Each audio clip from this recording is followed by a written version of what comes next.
안녕하세요. 재료를 주제로 다양한 이야기를 알기 쉽게 전해드리는 재료레시피 MC 안으로입니다. 오늘은 2024년 10월 10일부터 11일까지 창원 컨벤션센터에서 이틀간 열린 킴스 테크페어 2024 재료기술대전에 다녀온 소식을 전해드리려고 합니다. 킴스 테크페어는 한국재료연구원의 우수성과 및 재료기술에 대한 최신 동향을 한자리에서 볼 수 있는 행사로 올해로 벌써 5번째를 맞이한 매우 뜻깊은 행사인데요. 한국재료연구원이 준비한 첨단 소재 기술의 현장으로 저와 함께 떠나보실까요?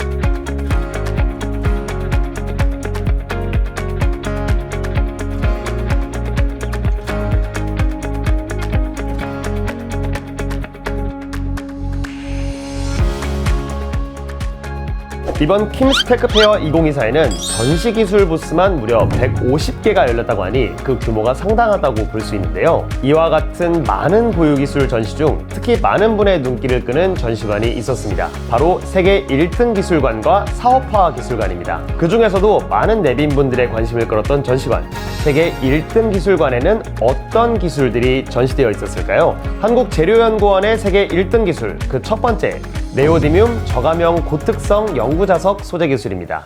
네, 반갑습니다. 여기는 한국재료연구원 세계 1등 기술관이고요. 6개 기술이 전시되어 있습니다. 그 중에서 보이시는 네오디뮴 저감형 고특성 영구자석 소재 기술을 좀 설명을 드리겠습니다. 우리가 기술이 발전하면서 여러 가지 물건들이 좀 전동화가 많이 이루어지는 것 같습니다. 특히 대표적인 전기자동차, 드론, 로봇, 그리고 향후에는 플라잉카까지 모든 게 다 모터가 들어가는 전동 제품들이 많아질 것으로 예상됩니다.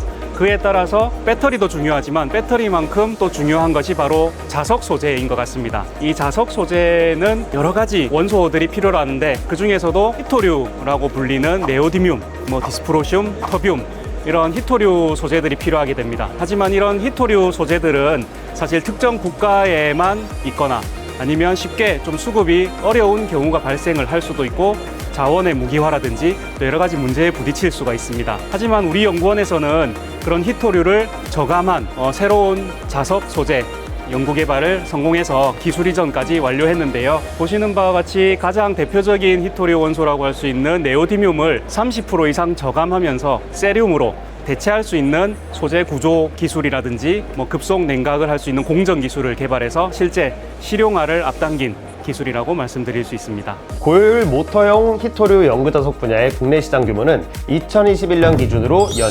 1,860억 원에 달하고 있지만 거의 전량을 해외로부터 수입하고 있는 실정입니다.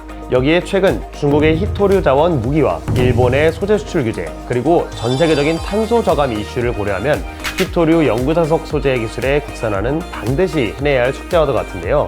한국재료연구원에서 개발한 이 히토류 저감형 영구자석은 고가의 히토류 사용량을 줄이고도 현재 산업에서 사용되는 상용자석의 성능과 동등 수준의 성능을 구현했다는 데 매우 큰 기술적 가치를 인정받고 있습니다.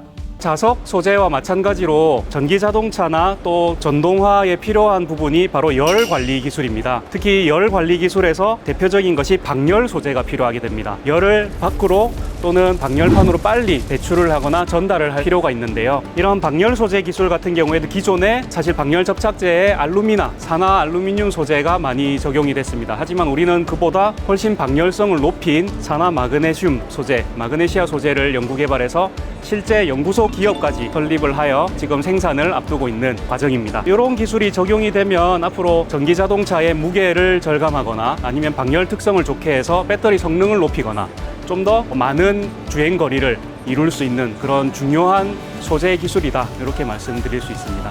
최근 떠들썩한 전기차 화재에는 다양한 원인이 있지만 그 중에서도 배터리의 발열 문제를 가장 큰 원인으로 꼽고 있습니다. 전기차의 배터리 열 관리 소재로 알루미나 필러가 사용되고 있지만 알루미나 필러는 낮은 열 전도도라는 한계점을 가지고 있었습니다. 이러한 알루미나 필러를 대체할 수 있는 유력한 소재가 바로 이 마그네시아입니다. 마그네시아 소재는 방열 성능은 우수하나 제조하기 어렵고 공기 중의 물과 반응하는 흡습성 문제를 가져 200년간 방열 소재로 사용하지 못하고 있었습니다. 하지만 저희 한국재료연구원에서는 세계 최초로 소결 온도를 낮춘 흡습성 문제를 개선한 킴스 마그네시아 필러를 개발하여 세계 1등 기술을 보유하게 된 것이죠. 건강과 관련된 기술도 있습니다. 사람들이 사실 가장 사망률이 높은 질병 중에 하나가 대표적인 게 바로 암입니다. 근데 이 암 같은 경우에는 실제 바로 조기에 발견을 한다거나 검진을 좀 쉽게 하기 어려운 질병 중에 하나였습니다. 하지만 우리 연구원에서는 집에서 또는 가까운 병원에서 누구나 쉽게 암을 검진할 수 있는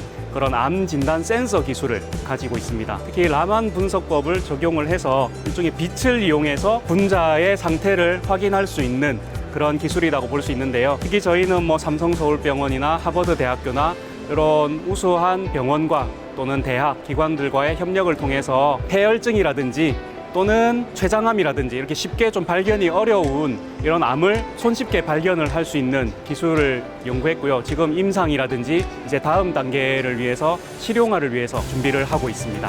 현재 사용되는 다수의 암 진단 기술은 혈액 검사 또는 영상의학적 방법으로 암의 존재를 찾고 조직 검사를 통해 암을 진단합니다. 많은 분이 매년 건강검진을 통해 암 발생을 추적하고자 노력하지만 암을 늦게 발견해 치료가 늦거나 사망에 이르는 경우도 많은데요. 암과 같은 난치성 질병은 조기 진단이 가장 중요한 만큼 현재 기술 이전까지 이루어져 우리 의료 생활에 한층 더 가까워지고 있습니다. 저희 팀이 보유하고 있는 세계 1등 기술은 다중 소재 적층 조형 기술입니다. 이 기술은 시성 특성을 가지고 있는 세라믹 재료를 3D 프린팅하는 기술로서 대부분 광중압으로 재료를 프린팅하게 되는데요. 세계 최초로 필름 공급형 광중압형 3D 프린팅 기술을 개발했고요.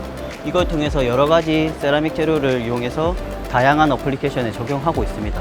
그리고 이 기술의 특징으로는 사실 이게 한 재료만 가능한 게 아니라 두 재료도 프린팅이 가능하다는 게 가장 큰 특징이 되겠고요. 세라믹 2종 소재에 대해서 프린팅이 가능하고 현재로서는 금속 또한 광중압으로 프린팅을 가능하게 하고 있어서 금속, 세라믹, 멀티 소재 프린팅 또한 가능하게 하고 있습니다. 생체 의료로 쓰이는 골 재생용 CG체나 골 대체용 이식제 이런 것도 프린팅을 하고 있고요. 전기 전자 부품이나 기계 자동차 우주항공 부품 그리고 아까 말씀드렸다시피 멀티 소재 프린팅이 가능하기 때문에 두 소재가 필요로 하는 다기능 부품에도 적용을 해오고 있습니다. 다종 소재 적층 조형 기술을 통해 성형 및 가공이 어려워 세라믹을 적용하지 못했던 고강도, 내열 및 절연 등 기술 시장에 세라믹 소재 적용을 가능하게 할 수 있게 되었습니다. 이를 통해 경제적으로 새로운 산업 품목 창출, 세라믹 기술 시장 확대 및 국가대회 기술 경쟁력 확보를 통한 로얄티 시장 창출을 기대해 볼 수 있게 된 것이죠. 그뿐만 아니라 국내 3D 프린팅 기술은 대부분 수입에 의존하고 있었기 때문에 사회적으로도 본 기술을 통해 순수 국내 기술로 소재 공정 및 시스템 등 전주기 기술을 대체하고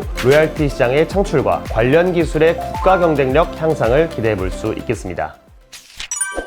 네, 여러분 킴스테크 페어 어떠셨나요? 중요한 우리 연구원의 소재 기술들을 하나하나 좀 자세하게 설명드릴 수 있었던 시간인 것 같습니다. 미래의 기술들을 먼저 체험해 보시고 이해해 주시는 그런 시간이 되시기를 바라겠습니다. 한국재료연구원 많이 응원 부탁드리고요. 저희도 열심히 연구하는 연구기관이 되도록 하겠습니다. 감사합니다.